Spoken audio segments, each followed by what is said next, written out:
Good morning students. आज हम करेंगे multiplication of money and division of money by a whole number. तो multiplication simple है, जैसे पहले करते थे नंबर्स को, जिस तरह से 4 डिजिट 3 डिजिट नंबर को 1 डिजिट 2 डिजिट नंबर से मल्टीप्लाई करते थे, वही करना है।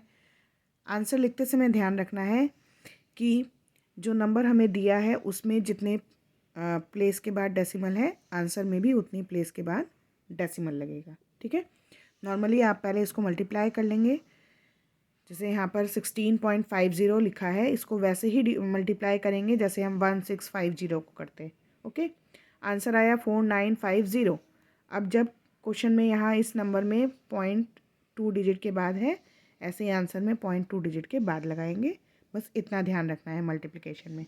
ठीक है, और डिवीजन करते समय जितने नंबर हम डिवाइड कर चुके हैं उसके बाद डेसिमल है, तो उतने ही नंबर, जैसे यहाँ पर 9 5 जा 45 किया, 6 आया, 3 को हम नीचे लाए, 9 7 जा 63 हुआ। ठीक है, तो इतने नंबर हमारे डिवाइड हो चुके हैं पॉइंट के पहले के। तो हम पॉइंट, जैसे ही हम इस नंबर को नीचे लाएंगे, उसके बाद जब इस नंबर को लाएंगे और उसके बाद डिवाइड करेंगे, उससे पहले हम पॉइंट लगा देंगे। मतलब जो पॉइंट के पहले वाले नंबर्स हैं उनको डिवाइड करने के बाद ही तुरंत हम पहले पॉइंट लगाएंगे, तब आगे वाले नंबर्स को डिवाइड करेंगे। ठीक है, और दूसरी बात, एक और बात इसमें आप ध्यान रखेंगे। अब जब ये डेसिमल वाले नंबर्स को हम डिवाइड करेंगे, मैंने आपको बताया था कि डेसिमल के बाद हम कितने भी ज़ीरो लगा दें वो इक्विवेलेंट होता है इस नंबर के। जैसे 513.18, 513.180, 513.1800, ये सब इक्विवेलेंट है। तो कभी कभी हमारे जो ये डेसिमल नंबर्स हैं, ऐसा होता है कि यहाँ पर रिमाइंडर आ जाता है। ठीक, तो हम क्या करते हैं, यहाँ पर एक ज़ीरो लगा लेते हैं और उस ज़ीरो को नीचे उतार के क्वेश्चन को कंप्लीट करते हैं। ठीक है, तो ये चीज़ ध्यान रखनी है। तो इसी तरह से हमारे ये मल्टीप्लिकेशन और डिवीजन के सम्स हैं, इनको हम लोग नोटबुक में करेंगे। फर्स्ट वन इज़ 10.5 इंटू 3, तो 3 5 जा 15, कैरी 1, 3 0 जा 0 एंड 1 1 एंड 3 1 जा 3। अब यहाँ एक प्लेस के बाद पॉइंट है, तो हम आंसर में भी एक प्लेस के बाद पॉइंट लगा देंगे, और ये रुपीज़ का सिंबल। तो आंसर होगा ₹31.5। ठीक है, नाउ 6 5 जा 30, 30 का 0, कैरी 3, 6 2 जा 12 एंड 3 15, 15 का 5, कैरी 1, 6 8 जा 48, 48 एंड 1 49, कैरी 4, 6 8 जा अगेन 48, 48 एंड 4 52, 52 का 2 एंड कैरी 5, 6 1 जा 6 एंड 5 11। ठीक है, 2 प्लेसेस के बाद डेसिमल है, यहाँ भी हम 2 डिजिट्स के बाद डेसिमल, और ये रुपीज़ का साइन। तो मनी का मल्टीप्लिकेशन करते समय ये पॉइंट और ये रुपीज़ का साइन आंसर में लिखना एकदम ध्यान से। Okay, answer ₹1129.50। Okay, now next is 229.50 multiplied by 16। तो जैसे हम दो बार में करते थे, पहले 6 से मल्टीप्लाई करेंगे, फिर 1 से करेंगे। 6 0 जा 0, 6 5 जा 30, 30 का 0, कैरी 3, 6 9 जा 54, 54 एंड 3 57, कैरी 5, 6 2 जा 12, 12 एंड 5 17 का 7, कैरी 1, 6 2 जा 12 एंड 1 13। ओके, अब वंस की प्लेस पर 0, 1 0 जा 0, 1 5 जा 5, 1 9 जा 9, 1 2 जा 2, 1 2 जा 2, ऐड करेंगे 0 0 0 0 0 0, 7 एंड 5 12 का 2, carry 1, 9 and 1 10 and 7 17, carry 1, 3 and 1 4 and 2 6 and 2 and 1 3। ठीक है, अब क्या करना है हमें, 2 डिजिट के बाद पॉइंट है, तो हम यहाँ पर भी 2 डिजिट के बाद पॉइंट लगाएंगे। आंसर लिखेंगे ₹3672, क्योंकि पॉइंट के बाद 0 0 है तो उसे लिखना ज़रूरी नहीं है। नाउ 7 5 जा 35, कैरी 3, 7 9 जा 63, 63 and 3 66, carry 6. 7 5 जा 35, 35 and 6 41, 41 का 1 carry 4. 7 3 जा 21, 21 and 4 25 का 5 carry 2. 7 2 जा 14 and 2 16. ठीक है. नाउ वंस की प्लेस पे 0. 2 5 जा 10 कैरी 1. 2 9 जा 18 and 1 19 कैरी 1. 2 5 जा 10 and 1 11 कैरी 1. 2 3 जा 6 and 1 7 and 2 2 जा 4. ठीक. ऐड करेंगे 5 and 0 5, 6 and 0 6, 9 and 1 10 carry 1. 5 and 1 6 and 1 7, 6 and 7 13, 13 का 3 कैरी 1. 4 and 1 5 and 1 6. अब 2 डिजिट के बाद पॉइंट है, 2 डिजिट के बाद point, and answer ₹6370.65. Okay. Now divide करना है ₹68.35 को, तो हम इधर डिवाइड करेंगे 68.35. 5 1 जा 5, 6 minus 5 1, 8 नीचे लाएंगे. 5 3 जा 15. ठीक है. अब हमने ये दो नंबर को डिवाइड कर लिया है, तो अब यहाँ पहले हम पॉइंट लगाएंगे. 8 minus 5 3. अब ये 3 नीचे लाएंगे.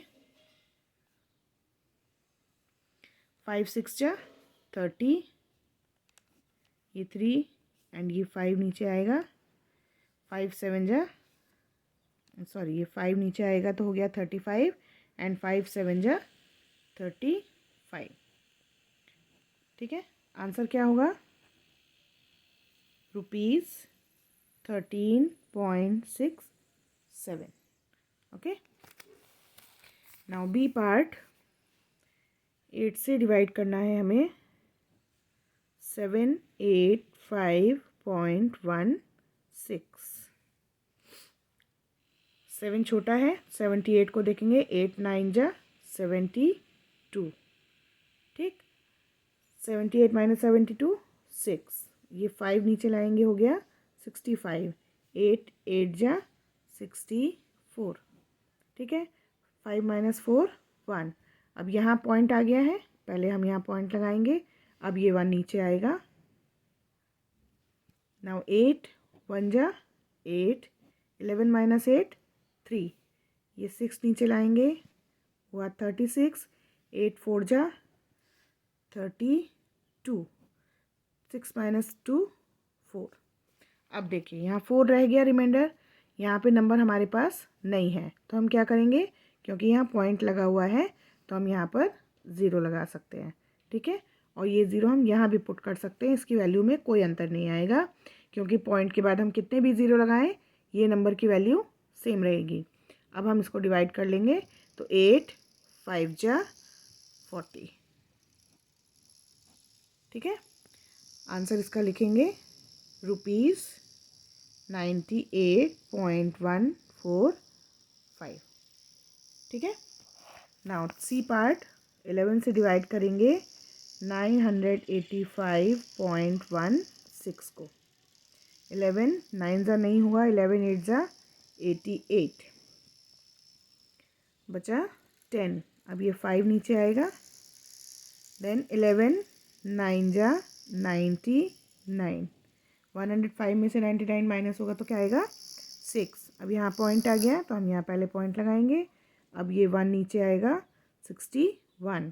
तो 11 5 जा 55 एंड 61 माइनस 5 6. अब ये 6 नीचे लाएंगे, हो गया 66.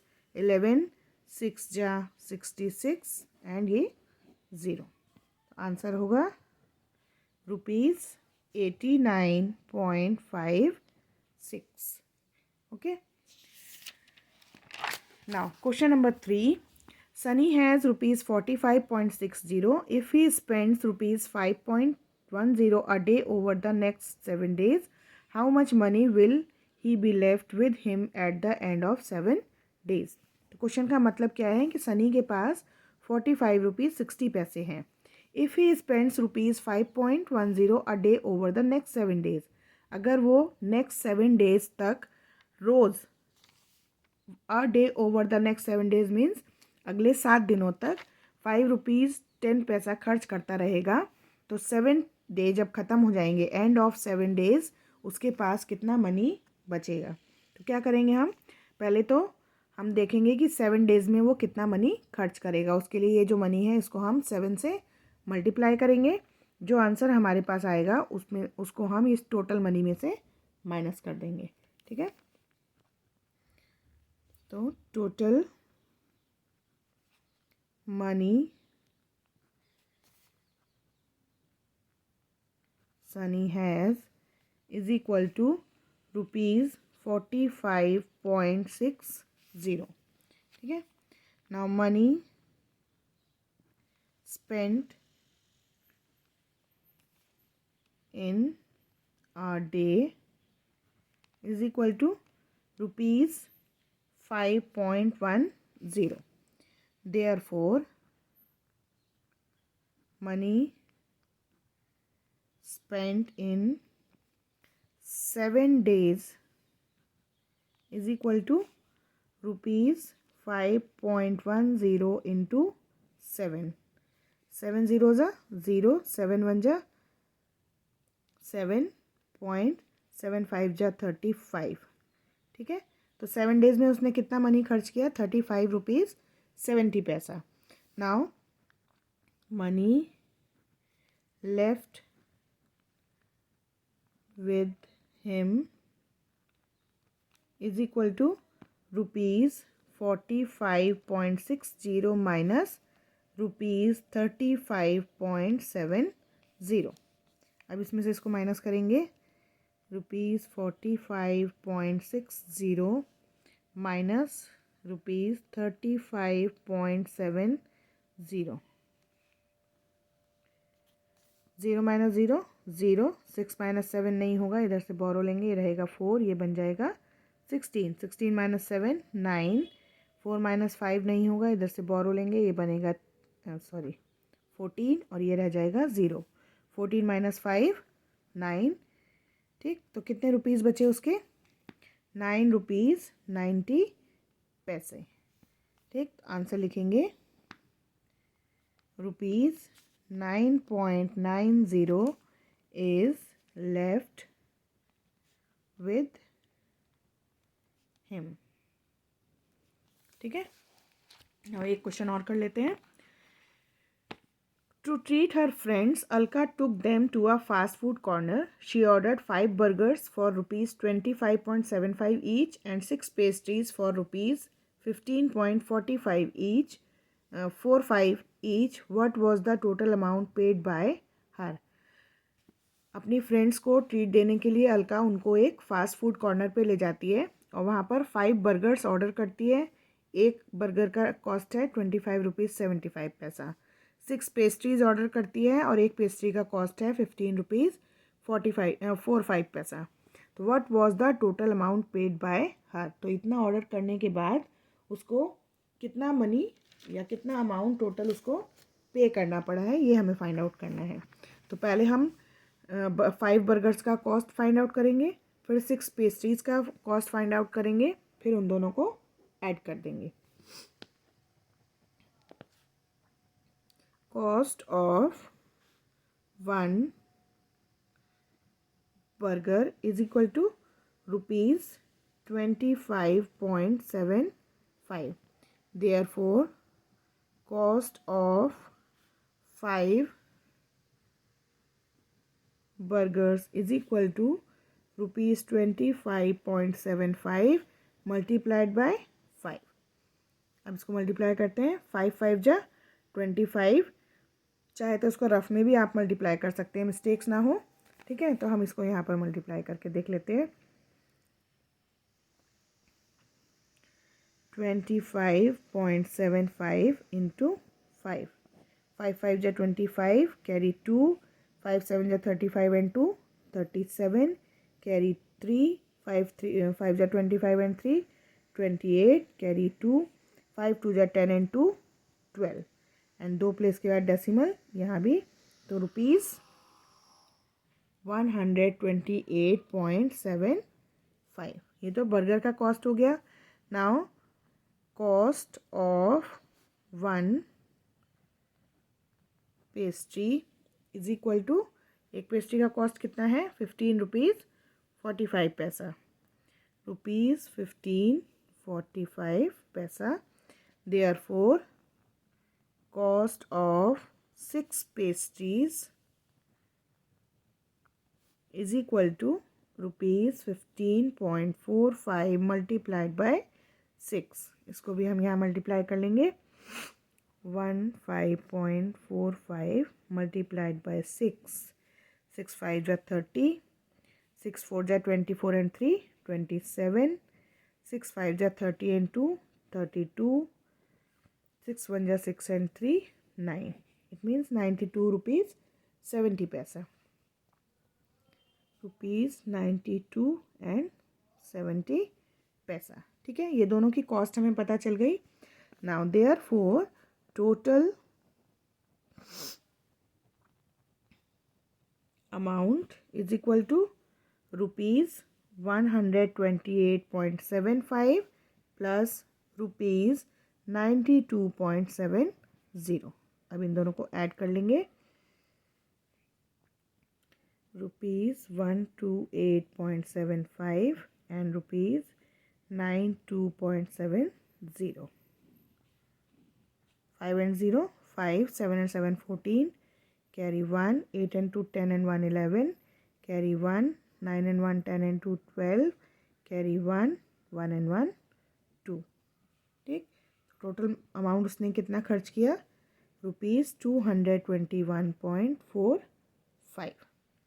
ठीक है, आंसर लिखेंगे rupees 221.45 was paid by her। ठीक है, ये सब रफ वर्क है लेकिन ये आपको करना है, इसलिए मैंने रफ नहीं लिखा है क्योंकि बहुत से बच्चे इस रफ वर्क को फिर करते ही नहीं हैं, इसलिए आपको ये सम साथ में ही करने हैं। ठीक है, तो इतना वर्क आज आप लोग कंप्लीट करेंगे।